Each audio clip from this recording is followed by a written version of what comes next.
Ya, puji Tuhan, shalom jemaat yang dikasihi Tuhan.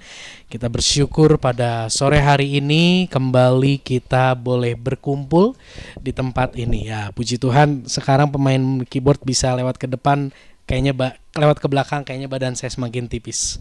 Ya, puji Tuhan. Oke, firman Tuhan hari ini kalau dari kemarin-kemarin kita membahas mengambil dari perumpamaan dan perumpamaan. Hari ini kita mau rehat sejenak dari perumpamaan-perumpamaan. Kita mau membahas sesuatu pada sore hari ini. Judul firman Tuhan hari ini saya beri judul Gunung Batu dan Salib Kristus. Kalau Bapak Ibu mengikuti worship night kemarin hari Rabu, saya membahas tentang Daud. Daud dalam pengejaran Saul yang begitu luar biasa.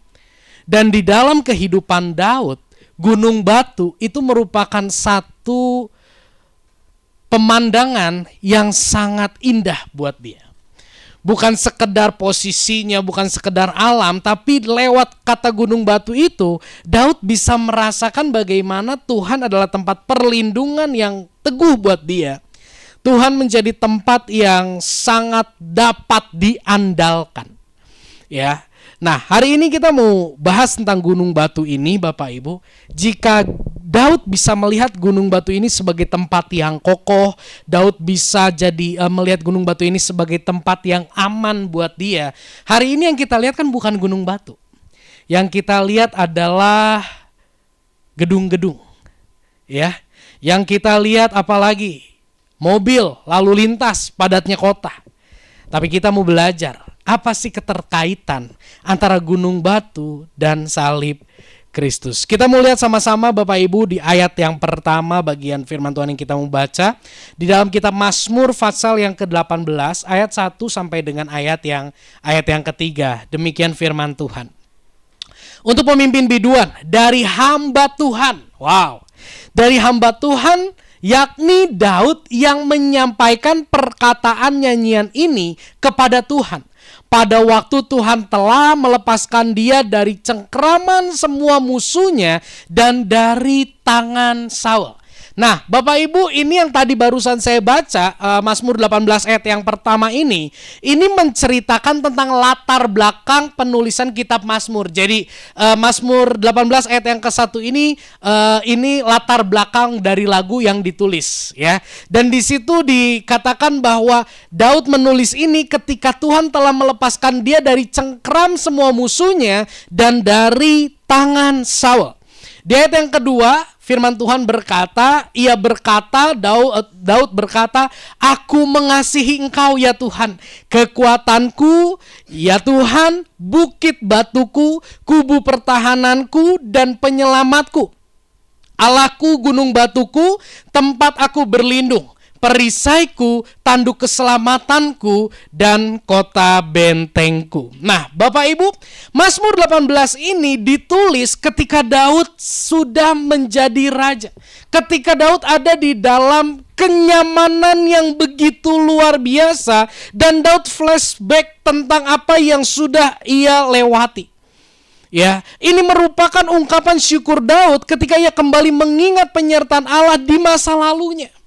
Banyak kali Daud diluputkan dari kejaran musuh yang berniat membinasakan dia, Bapak Ibu.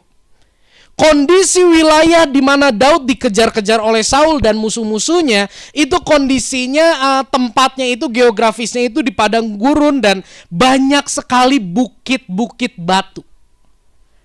Ya. Dan ketika Daud melihat bukit batu itu, dia tidak hanya melihat itu sebagai sesuatu yang besar secara fisik, tapi Daud bisa melihat lebih dari itu. Dia bisa merenungkan, merasakan bahwa bukit batu itu berbicara tentang perlindungan Tuhan bagi kehidupannya. Di momen dia ada di dalam kenyamanan, dia tidak melupakan perbuatan besar Tuhan di masa lalunya. Dan Daud sangat menyadari, jika hari ini aku hidup, jika hari ini aku boleh memiliki kenyamanan, aku boleh berposisi berkedudukan sebagai seorang raja, itu tidak mungkin jika tidak ada penyertaan Tuhan yang sempurna bagi kehidupanku. Kira-kira itu yang ada dalam bayangan Daud. Dan ketika Daud merenungkan hal itu, apa yang terjadi Bapak Ibu? Daud mengungkapkan perasaannya. Ayat yang kedua firman Tuhan katakan apa?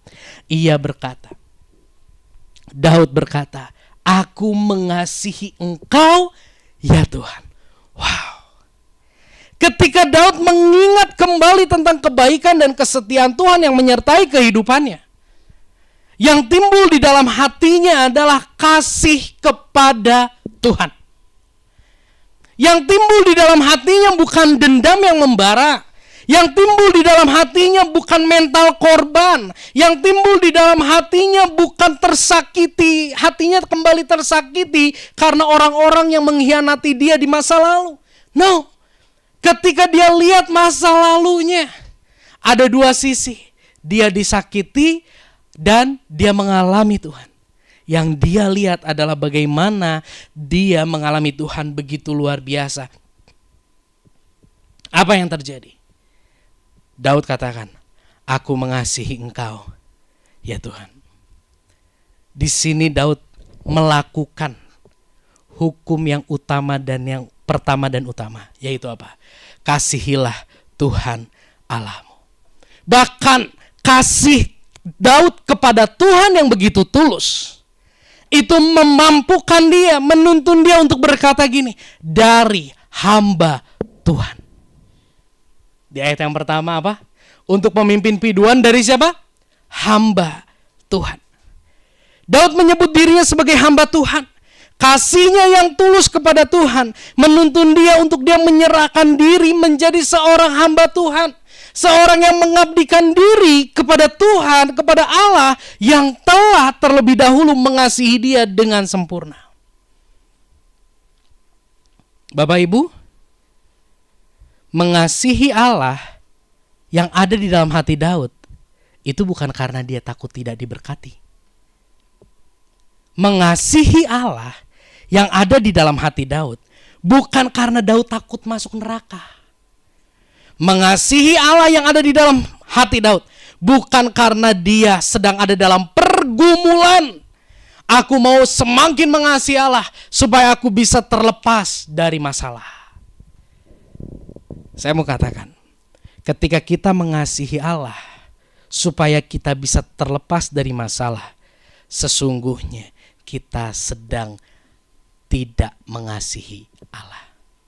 Kita sedang terlihat mengasihi Allah oleh pasangan kita, oleh anak kita, oleh pendeta kita. Wah, bulan ini nampaknya ini Bapak semakin mengasihi Allah nih. Doanya makin lama nih, ibadahnya makin rajin nih, duduknya terus di depan. Wah, kayaknya Bapak semakin mengasihi Allah nih. Orang bisa lihat perbuatan si Bapak itu dan mengatakan Bapak itu mengasihi Allah. Tapi Allah sesungguhnya tidak mendapati dia dikasihi oleh Bapak itu. Kenapa? Karena Bapak itu melakukan itu semua untuk keluar dari masalah. Untuk memperoleh sesuatu. Itu bukan kasih yang tulus. Kasih yang ada di dalam hati Daud enggak seperti itu. Kasih yang ada di dalam hati Daud kepada Tuhan itu muncul ketika dia merenungkan kasih Tuhan yang telah dia terima. Dia terkagum sehingga hatinya tidak tahan untuk mengasihi Allah dengan penuh ketulusan. Kasih seperti inilah yang membuat Daud memuji Tuhan. Kasih yang seperti inilah yang membuat hidup Daud menjadi persembahan yang menyenangkan hati Allah. Kita sering dengar ya, persembahkanlah tubuhmu sebagai persembahan yang hidup, yang kudus dan yang tak bercacat di hadapan Allah, karena itu adalah persembahan, karena itu adalah ibadahmu yang sejati. Persembahan yang hidup yang berkenan di hadapan Allah itu yang seperti apa? Persembahan hidup yang berkenan di hadapan Allah adalah hati yang mengasihi Dia dengan tulus yang ditunjukkan lewat ketaatan hidup kita. Dengan tulus itu adalah kuncinya.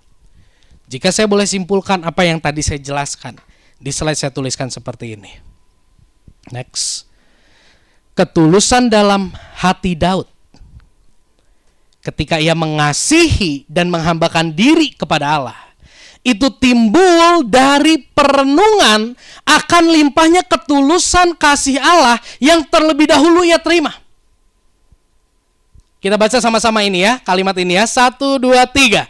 Ketulusan Daud dalam mengasihi dan menghambakan diri kepada Allah timbul dari perenungan akan limpahnya ketulusan kasih Allah yang terlebih dahulu telah ia terima. Jadi mengingat kasih Allah yang sudah kita terima itu merupakan hal yang sangat penting. Ketika kita tidak mengingat kasih Allah yang sudah kita terima, maka sangat sulit bagi kita hari ini untuk mengasihi Dia dengan tulus. Saudara, mari kita renungkan. Hari ini kita melayani Tuhan, kita berbakti, kita menjalankan disiplin rohani, kita ajar anak-anak kita untuk takut akan Tuhan. Itu baik. Tapi kita mau merenungkan ini. Apakah kita sungguh-sungguh mengasihi Allah dengan tulus? Atau hari ini kita mengasihi Allah karena kita takut masuk neraka? Ada 3 pertanyaan yang kita renungkan pada kesempatan sore ini. Next. Mari kita renungkan sama-sama. Gak usah dijawab. Jawab aja dalam hati. Sungguhkah kita mengasihi Allah? Ya. Sungguhkah kita mengasihi Allah?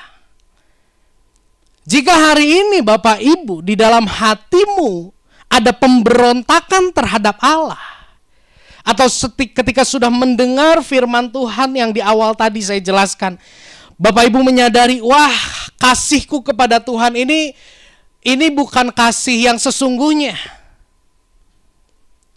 Dan Bapak Ibu menyadari, aku tidak mengasihi Engkau Tuhan.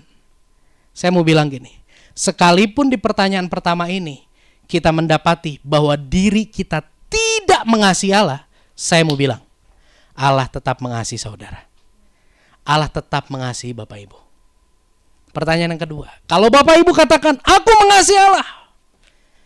Pertanyaan keduanya gini, kenapa sih Bapak Ibu mengasihi Allah? Apakah Bapak Ibu mengasihi Allah karena takut tidak diberkati, atau karena Bapak Ibu kagum akan kasih Allah yang terlebih dahulu diterima oleh kita? Ini 2 hal yang sangat berbeda. Mengasihi Allah karena takut tidak diberkati, motivasinya adalah menuntut diberkati. Betul ya? Tapi mengasihi Allah karena sadar telah terlebih dahulu menerima kasih Allah, motivasinya adalah memberi. Jika hari ini Bapak Ibu mendapati hati Bapak Ibu mengasihi Allah karena takut tidak diberkati, mengasihi Allah karena supaya anak gak cerewet nyuruh-nyuruh saya ke gereja gitu ya, atau apapun itulah, Bapak Ibu mendapati itu, saya mau katakan, Tuhan tetap mengasihimu dengan penuh ketulusan. Pertanyaan ketiga, jika hari ini Bapak Ibu katakan, aku mengasihi Tuhan karena aku kagum akan kebesaran kasih Tuhan. Oke, good. Tapi masalahnya gini, perbuatan Tuhan yang mana yang membuat kita kagum? Kalau hari ini kita mengasihi Allah karena kita kagum akan kasih yang sudah kita terima terlebih dahulu, perenungannya gini, perbuatan Allah yang mana yang membuat kita kagum dan akhirnya kita mengasihi Dia? Bisa nangkep ya? Perbuatan yang mana yang kita ingat? Seringkali ini yang kita ingat. Next. Yang kita ingat tuh seringkali ini, Bapak Ibu. Dulu aku sakit dan disembuhkan. Atau aku dulu pernah terhimpit dan akhirnya diberi jalan keluar sama Tuhan. Aku dulu pernah meminta sesuatu sama Tuhan dan aku menerima. Aku dulu terluput loh dari musibah. Bapak Ibu mengingat keempat hal ini gak salah. Ini merupakan hal yang baik. Tapi ketahuilah, Ini bukan gunung batu yang sesungguhnya, bukan fondasi yang kokoh untuk kita terus kagum sama Tuhan. Kenapa? Karena dulu kita disembuhkan sama Tuhan, apakah ada jaminan hari ini kita pasti disembuhkan? No. Dia berkuasa melakukan segala sesuatu, tapi dia pun berdaulat melakukan segala sesuatu. Kalau dulu aku terhimpit, pasti Tuhan tolong. Wah, dulu aku terhimpit. Aku berdoa puasa, aku lakukan ini dan itu. Hari ini aku terhimpit. Aku lakukan kembali ini dan itu. Ternyata jalan keluar tidak kunjung datang. Apa yang terjadi? Kecewa. Dan kita akan sangat mudah mengatakan bahwa Tuhan sudah berubah. Tuhan sudah tidak sayang. Dulu aku meminta, aku berdoa sepanjang 3 minggu. 3 minggu aku berdoa setiap hari, dapat. Di masa sekarang, kita memiliki sesuatu yang kita inginkan. Kita udah berdoa 4 minggu, kok nggak dapat? Kalau kita ingat yang dulu, kita akan sangat mudah merasa bahwa Tuhan sudah berubah. Gak heran, banyak orang hari-hari ini mengalami kekecewaan. Ketika 4 hal ini menjadi bahan perenungan, menjadi ingatan-ingatan kita, dan hari ini kita ada di dalam kondisi yang tidak seperti yang kita harapkan, maka kita akan merasa bahwa Tuhan sudah berubah. Bahwa Tuhan sudah meninggalkan. Bahwa Tuhan sudah kehilangan kuasanya. Atau kita mulai terintimidasi. Wah, karena aku sudah kurang melakukan ini dan itu. Aku kurang menyenangkan Allah sehingga aku hari ini tidak ditolong. Itu kasih yang transaksional. Mengingat keempat hal ini gak salah, ini baik. Tapi ini jangan dijadikan fondasi kita untuk kita mengasihi Allah. Karena kondisi ini sangat mudah berubah. Lalu apa yang menjadi gunung batu kita hari ini? Kita lihat di slide, ada 2 buah ayat. 1 Korintus 10, ayat yang keempat. Kita baca sama-sama. 1, 2, 3. Dan mereka semua minum minuman rohani yang sama, sebab mereka minum dari batu karang rohani yang mengikuti mereka. Dan batu karang itu ialah siapa? Kristus. Wow! Ayat yang kedua, Kisah Para Rasul 4 ayat 11 sampai 12. 1, 2, 3. Yesus adalah batu yang dibuang oleh tukang-tukang bangunan, yaitu kamu sendiri. Namun ia telah menjadi batu penjuru, dan keselamatan tidak ada di dalam siapapun juga selain di dalam Dia. Sebab di bawah kolong langit ini tidak ada nama lain yang diberikan kepada manusia yang olehnya kita dapat diselamatkan. Bapak Ibu, inilah gunung batu kita. Sekalipun rumah kita ada di Taman Rahayu, di Pajajaran, bukan tempat yang bergunung-gunung. Di Taman Holis, tempatnya yang bertaman-taman. Di Permata Indah, tempat yang penuh dengan permata. Tapi kalau Bapak Ibu masuk, jangan buang kotoran binatang di sini. Nah, jadi bingung banyaknya permata atau kotoran binatang gitu ya. Oke. Nah, hari ini kita tahu Bapak Ibu, bahwa jika di dalam perjanjian lama Daud menikmati Tuhan sebagai gunung batunya, tempat ia berlindung, hari ini kita memiliki Kristus yang adalah batu karang kita. Kita memiliki Kristus yang adalah batu penjuru. Batu penjuru ini bicara tentang batu yang pertama kali diletakkan di dalam pembangunan fondasi, dan itu menjadi standar tolak ukur penopang bangunan. Ini menjadi kabar baik, kabar sukacita bagi kita. Sekalipun kita tidak melihat gunung batu, sekalipun gunung batu secara fisik itu tidak terlihat, tapi Yesus dan karyanya hari ini sudah kita nikmati. Amin.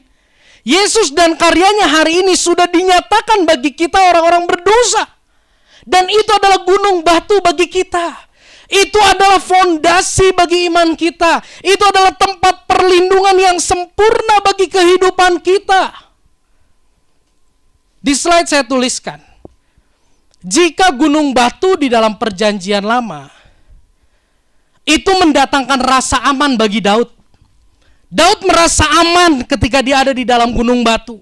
Dia bisa terhindar dari badai yang mungkin datang secara tiba-tiba. Dia bisa terhindar dari pengajaran musuh. Daud merasa aman. Tapi hari ini saya mau katakan Bapak Ibu Saudara, lewat Yesus dan karya salibnya, kita memiliki damai sejahtera. Amin. Jika dulu Daud harus datang ke gunung batu, baru dia merasa aman di situ. Tapi hari ini, gunung batu kita adalah Yesus Kristus yang ada di dalam diri kita. Dan ketika kita memandang kepada salibnya dimanapun, kapanpun, apapun kondisi kita, kita akan memiliki damai sejahtera. Kita lihat, buka Alkitab kita sama-sama. Roma 8 ayat 37 sampai 39.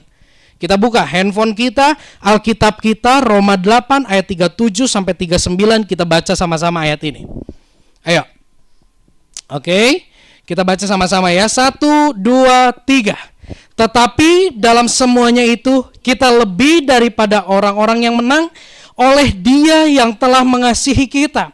Sebab aku yakin baik maut maupun hidup, baik malaikat-malaikat maupun pemerintah-pemerintah, baik yang ada sekarang maupun yang akan datang, atau kuasa-kuasa, baik yang di atas maupun yang di bawah, ataupun suatu makhluk lain, tidak akan dapat memisahkan kita dari kasih Allah yang ada di dalam Kristus Yesus Tuhan kita. Wow!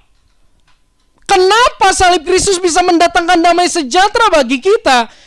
Karena firman Tuhan mengatakan bahwa tidak ada satupun kuasa yang sanggup memisahkan kita dari kasih Allah di dalam Kristus Yesus Tuhan kita.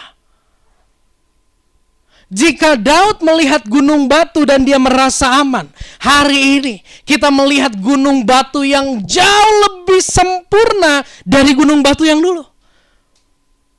Hari ini kita melihat salib Kristus di mana di situ ada sebuah jaminan bahwa tidak ada yang dapat memisahkan kita dari kasih Allah yang ada di dalam Kristus Yesus Tuhan kita. Perpisahan merupakan hal yang sangat menakutkan bagi orang-orang yang menyadari penuh dengan ketidakmampuan. Saya ulangi. Perpisahan dengan pribadi yang kuat itu merupakan hal yang sangat menakutkan bagi kita orang-orang yang penuh dengan ketidaksempurnaan, penuh dengan kekurangan, penuh dengan kelemahan. Ya.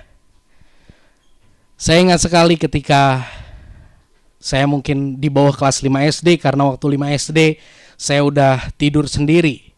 Ya. Waktu di bawah itu saya tuh tidur berdua sama Linda, beda ranjang satu kamar, dan saya itu harus ditemenin sama orang tua saya. Begitu saya bangun dan lihat orang tua saya nggak ada, apa yang saya teriak? Saya panggil mereka, Mami, Papi. Begitu Mami Papi bilang, ya, saya bisa tidur lagi. Kenapa? Ada perasaan tenang. Begitu juga dengan Gevariel hari ini. Ketika dia udah mulai ngantuk, kita taruh dia di kamarnya. Kemarin malam dia gini, Papi sini, Mami sini di ranjang. Dia pengen deket dengan kita. Kita doa, kita nyanyi-nyanyi, udah ya tidur ya, iya. Dia udah pegang senjatanya, kopek itu, yang baunya na'udzubillah bin jambrong itu. Lalu dia merebahkan kepalanya di bantal. Dia mulai lep. Saya bersama istri kita keluar kamar. Keluar kamar dia. Apa yang terjadi? Dia nangis. Karena dia merasa ditinggalkan. Saya mau katakan bahwa salib Kristus memberi damai sejahtera buat kita bukan dengan cara meniadakan masalah, tapi memberikan sebuah jaminan bahwa sekalipun kita ada dalam lembah kekelaman, sekalipun kita ada dalam masalah yang begitu sukar, ada sebuah janji bahwa gak ada satupun yang bisa memisahkan kita dari kasih Allah di dalam Kristus Yesus Tuhan kita. Ini batu karang yang teguh bagi kita hari ini. Yang kedua, ketika batu karang dalam perjanjian lama itu bisa meluputkan Daud dari musuh.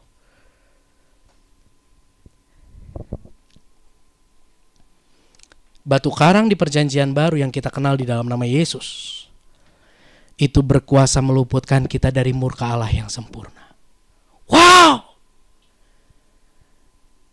Seringkali karena begitu besarnya masalah pergumulan yang kita alami, yang ada di otak kita, yang ada di hati kita, yang penting keluar dari masalah ini. Saya mau katakan, salib Kristus itu meluputkan kita dari sesuatu yang jauh lebih besar dari masalah kita hari ini, yaitu apa? Murka Allah.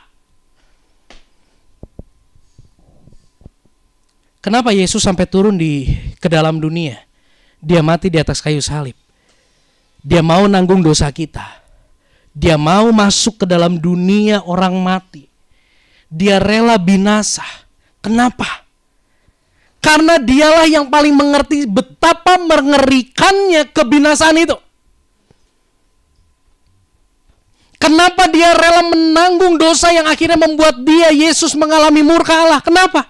Karena dialah yang paling mengerti bahwa murka Allah itu sangat mengerikan. Kalau Yesus tidak memandang murka Allah sebagai sesuatu yang mengerikan, Yesus misalnya memandang bahwa penyakit itu yang paling mengerikan, dia tinggal sembuhkan.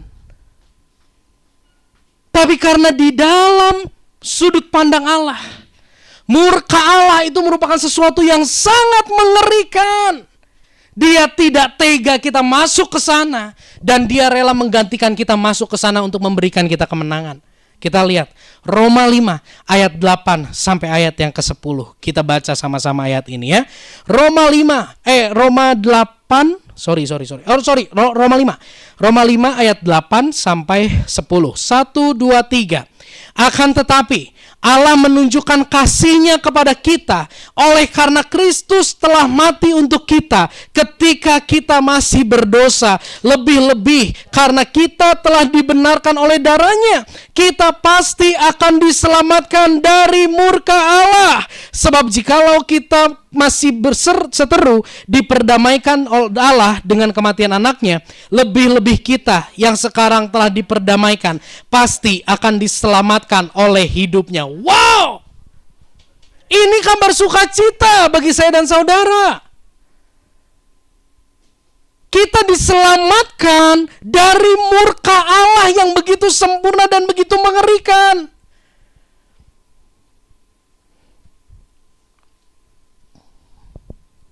Seringkali anak lebih berani dari kita. Betul ya? Pernah punya pengalaman itu? Anak lebih berani dari kita. Sebetulnya bukan karena dia pemberani, tapi karena dia tidak tahu. Kemarin saya lihat postingan sepupu saya. Dia main ke mana? Labuan Bajo sama anaknya. Anaknya yang kecil loncat dari perahu. Jadi tempat itu tempat snorkeling. Loncat dari perahu, nggak pakai pelampung, cuman pakai fin, kaki katak. Oke? Loncat situ. Berenang di situ dia, wah, berenang. Selamat, balik ke hotel. Nyampe di hotel sama mamahnya ditanya, kok kamu berani sih loncat ke dalam nggak pakai pelampung, cuman pakai fin doang? Kamu tahu nggak laut itu dalam dan kamu bisa tenggelam? Baru di situ dia gini, oh bisa tenggelam ya Mi?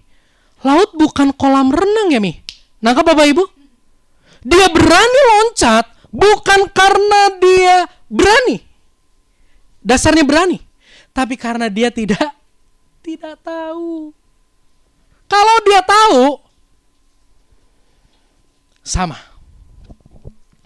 Pernah Bapak Ibu dengar gini? Gak peduli murka Allah, gak peduli neraka, yang penting masalah selesai hari ini. Pernah dengar orang-orang ngomong kayak begitu? Saya mau bilang, itu bukan orang-orang pemberani. Itu orang-orang yang gak tahu betapa mengerikannya neraka. Bukan orang-orang pemberani, tapi mereka adalah orang-orang yang gak ngerti murka Allah itu seperti apa. Balik lagi ke sini. Gunung batu meluputkan Daud dari kejaran musuh. salib Kristus meluputkan kita dari murka Allah yang sangat mengerikan. Yang terakhir, kok gak ada yang happy mukanya dibilang yang terakhir? Karena yang terakhirnya Yusak masih banyak. Enggak, hari ini ada kejutan. Ya. Ya. Nah, lewat gunung batu di perjanjian lama, Daud memiliki fondasi yang kokoh untuk dia berpijak. Dia bisa melihat posisi Saul di mana. Gunung batu menjadi fondasi yang kokoh bagi Daud untuk berpijak.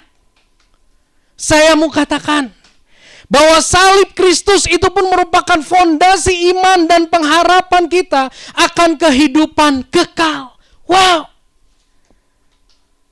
Bapak Ibu pernah punya punya, saya tadi mau bawa tapi lupa, tali rafia. Kok Yusuf di pabriknya jual ya, tali rafia yang gulungan. Itu berapa panjang? Satu gulung. Itu kalau ditarik gak habis-habis. Betul ya? Itu diibaratkan kehidupan kekal. Dan kehidupan kita mungkin hanya 10 senti.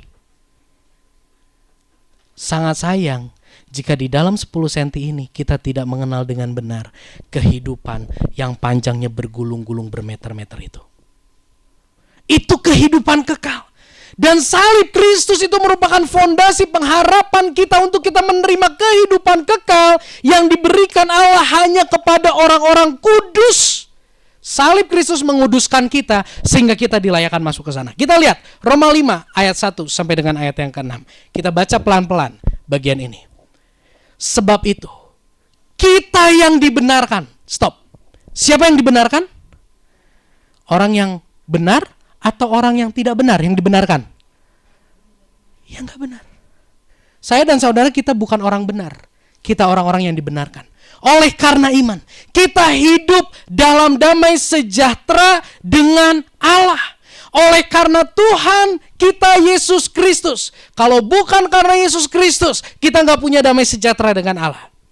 Oleh dia juga kita beroleh jalan masuk oleh iman kepada kasih karunia ini. Di dalam kasih karunia ini kita berdiri dan kita bermegah dalam pengharapan akan menerima kemuliaan Allah. Dan bukan hanya itu saja.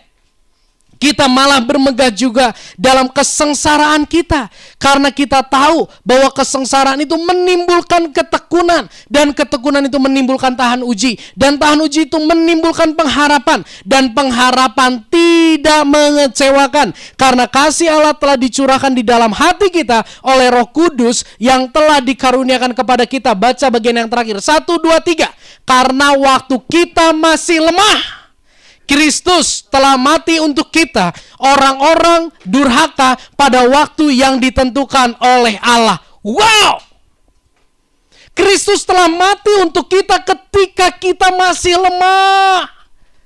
Ketika kita tidak benar, Kristus mati untuk kita sehingga kita dibenarkan. Ketika kita menjadi seteru Allah, Kristus mati untuk kita sehingga kita diperdamaikan. Ketika kita tidak memiliki pengharapan masuk ke dalam sorga yang kudus dan mulia, Kristus mati untuk kita yang lemah itu untuk mencapai standarnya. Dia kuduskan kita sehingga kita layak masuk sorga. Ini kabar sukacita yang tak bisa dikalahkan oleh apapun. Yesus adalah gunung batu kita. Di dalam dia kita bisa menemukan damai sejahtera. Sekalipun bumi bergoncang dan badai menerpa. Oke, ku kan terbang tinggi bersama dia. Pujian lama. Biarpun gunung-gunung beranjak dan segala bukit bergoyang. Apa yang tidak bergoyang dan tidak berubah? Tapi kasih setiamu tak akan beranjak dariku. Wow. Mari Bapak Ibu. Saya nggak tahu dengan persis apa yang menjadi apa yang menjadi kondisi berat yang hari ini Anda alami. Tapi saya mau pastikan bahwa Yesus adalah gunung batu yang teguh Yesus adalah gunung batu yang sempurna bagi kehidupan saya dan saudara. Slide yang terakhir. Di sini kita bisa lihat. Dengan terus kita memandang kepada salib Kristus, kita menemukan ketulusan kasih yang dunia tidak pernah berikan. Bapak Ibu, jika hari ini Anda merasa terluka oleh perlakuan pasangan, anak, orang tua, itulah manusia. Jika perkataannya, kekurangannya tidak kunjung berubah, Anda tersakiti, Anda kecewa, saya mau bilang, itu hal yang wajar.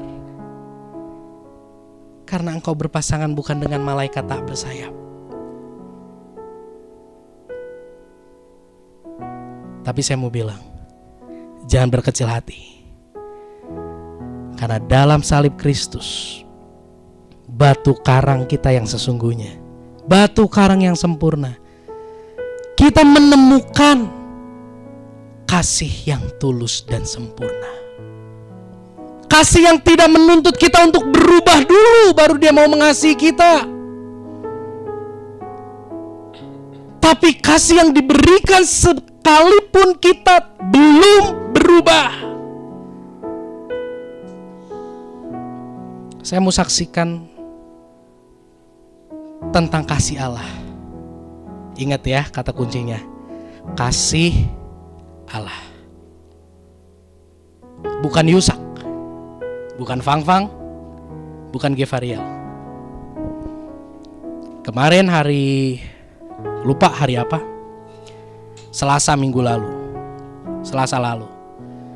Aduh, Geva lagi susah makan. Kita beli ayam ijo yuk, ayam sambal ijo. Karena waktu kasih sambal ijo lahap banget tuh anak. Di jalan, Fang-Fang udah happy, makan ayam sambal ijo. Karena waktu hari Sabtu pulang Bandung, sambalnya ketinggalan. Jadi kurang nikmat mungkin dia makan. Di jalan, udah kita ke Ampera aja. Ampera mah di Jakarta juga ada. Ya. Enggak, di Ampera ada pepes ayam. Oke, sepakat berdua. Masuklah kita Ampera Pajajaran. Saya ambil makanan. Saya pilih tempat duduk yang agak sepi. Dan tepat di hadapan saya ada satu ruang VIP full kaca. Jadi saya bisa lihat apa yang orang-orang di dalamnya sedang lakukan. Ada ibu-ibu enci-enci berdua dan sepasang suami istri. Jadi 4 orang. Waktu saya lagi makan, di dalam hati saya Roh Kudus gini, masuk, doain. Bingung. Doain apa? Gak lama, itu enci-enci satu keluar dan ke dalam bawa kue, nyanyi Happy Birthday to you. Ternyata pasangan ini sedang anniversary. Oh, Tuhan minta saya doain karena dia lagi ulang tahun. Oke deh, nanti ya habis makan. Fang-Fang tanya, kamu mikir apa sih? Enggak. Dah cuci tangan, gelisah karena saya nolak. Enggak Tuhan, era ujuk-ujuk asup. Ya. Tapi di dalam hati saya Roh Kudus lagi-lagi katakan gini, enggak usah macam-macam. Kamu doain dia supaya dia tahu bahwa dia disayang sama Tuhan. Ya. Udah. Beres cuci tangan, nyuapin Geva. Ceritanya nyuapin Geva, tapi sebetulnya itu sedang menunda waktu. Balik gitu ya. Supaya orang itu pulang. Tapi hati ini terus Roh Kudus bergerak. Saya berdiri, saya melangkah masuk ke ruang itu. Tiba-tiba mereka berdoa. Jadi 2 enci-enci itu ajak pasangan ini berdoa. Saya mundur lagi. orang Kristen juga. Tuh, lagi berdoa. Udahlah, saya nggak usah masuk. Balik lagi ke tempat duduk. Apa yang terjadi? Doain. Oke. Saya berdiri, saya ketok-ketok. Tante, permisi. Pak, permisi. Saya lihat tadi Bapak Ibu ulang tahun ya. Selamat ya. Saya tuh pengen doain. Kaget mereka. Saya pengen doain. Mereka kaget. Lalu mereka katakan gini, bukan saya Pak yang ulang tahun, tapi kami lagi anniversary pernikahan 18 tahun. Wah, selamat ya Bapak Ibu, selamat. 18 tahun pernikahan pasti tidak mudah, tapi saya percaya ada anugerah Tuhan yang menjaga perjalanan kehidupan Bapak Ibu. Angguk-angguk. Lalu saya cerita, ini gelas kalau dilepas pecah, gravitasi. Di dalam hati kita ada gravitasi yang narik kita untuk terus egois. Tapi kalau Bapak Ibu bisa bertahan sampai ini, itu bukan karena Bapak Ibu hebat, tapi ada anugerah Tuhan yang menopang. Angguk-angguk doang, gak ngomong A, gak ngomong B. Oke, boleh saya berdoa? Saya berdoa. Dah. Dalam nama Yesus, amin. Terus saya bilang gini, Bu, Pak, tadi saya lihat fotonya cuma bertiga doang. Ayolah, saya fotoin supaya bisa empat-empatnya foto. Saya bilang gitu ya. Gak mau. Saya maunya foto bertujuh, katanya gitu. Jadi saya, Geva, Fang kita foto. Udah, ngobrol dengan sangat hangat. Singkat cerita, yang perempuan, ibu yang anniversary, istrinya, Bapak dari gereja mana? Oh, saya dari GBT. Oh, GBT yang di Lengkong. Singkat cerita, dia kenal sama engkong saya, Ceng Yuto. Saya kasih lihat fotonya. Oh, ini om ini. Aduh, saya kenal, gimana kondisinya? Bu, sudah di rumah Bapak di Sorga. Oh iya. Saya tanya, Ibu sekarang gereja di mana? Enggak. Oh, saya pikir kan pandemi bikin orang jadi onlinean doang. Oke. Udah, selesai. Oke, saya pamit ya. Bapak ini tanya, si Bapak ini, kok kamu mau doain saya? Kok kamu masuk ruangan ini? Saya nggak ngerti, saya bilang. Saya cuma pengen berdoa. Saya cuma pengen Bapak Ibu tahu bahwa Bapak Ibu disayang sama Tuhan. Dah, saya keluar. Waktu saya keluar, itu si Enci salah satunya ngikutin saya. Yusak, terima kasih. Kamu tahu nggak? Suami istri itu, mereka orang Muslim. Waduh! Istrinya dulu gereja. Udah puluhan tahun ninggalin Tuhan.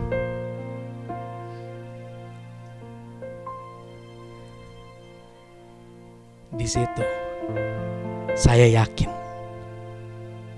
bahwa Tuhan begitu tulus dalam mengasihi. Apa yang bisa ibu ini banggakan di hadapan Tuhan? Dia udah ninggalin Tuhan. Dia udah jauhnya mungkin sangat jauh dari Tuhan. Tapi Tuhan gak pernah jauh. Poin tadi, ketika kita memandang Kristus dan karya salibnya yang adalah batu karang yang teguh, kita menemukan kasih yang tulus dalam mengasihi kita. Kita lihat lagi ke slide.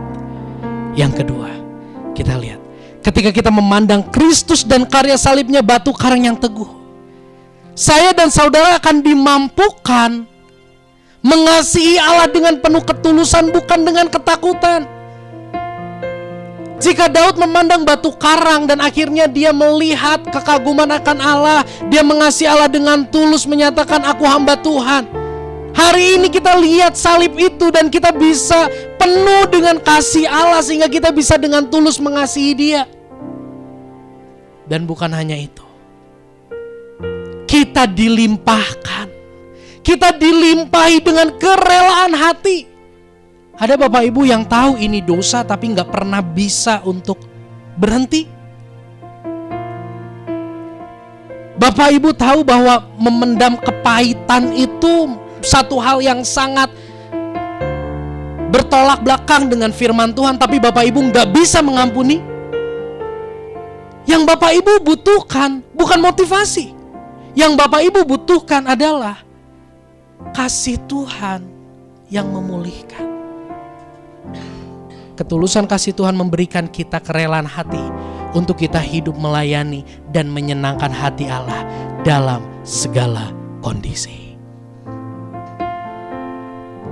Sebagai istri, para istri, Anda akan dimampukan dengan ketulusan kasih Allah dengan memandang batu karang salib Kristus. Para istri akan dimampukan untuk hormat kepada suami, sekalipun suami belum berubah dari kebiasaan yang menjengkelkan. Kenapa bisa lakukan itu?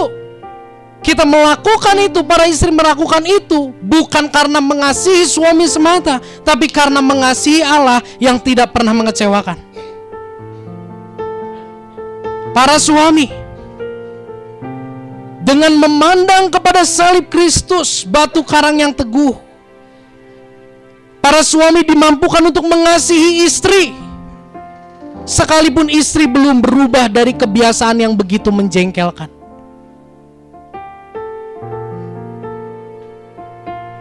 Pernah mendengar, saya mau mengasihi dia kalau dia menghormati saya. Pernah mendengar, saya mau menghormati dia kalau dia mengasihi saya. Itu namanya padago-dago.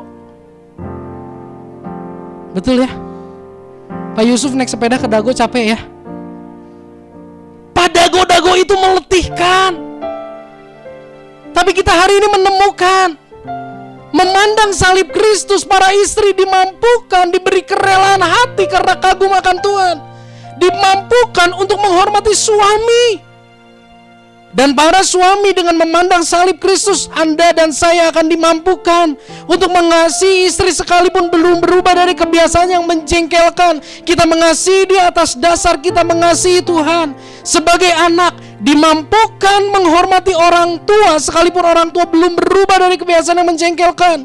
Sebagai orang tua, dimampukan untuk mendidik anak dalam kasih dan takut akan Tuhan.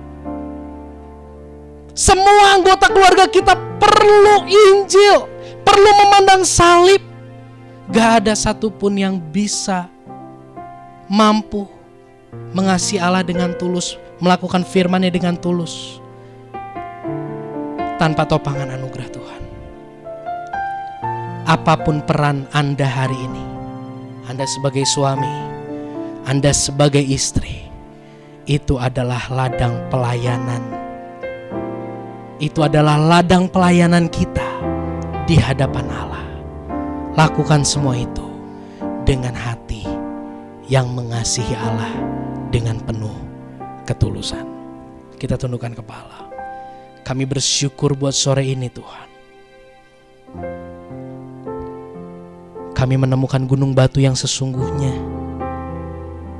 Gunung batu yang sempurna, yaitu salib Kristus.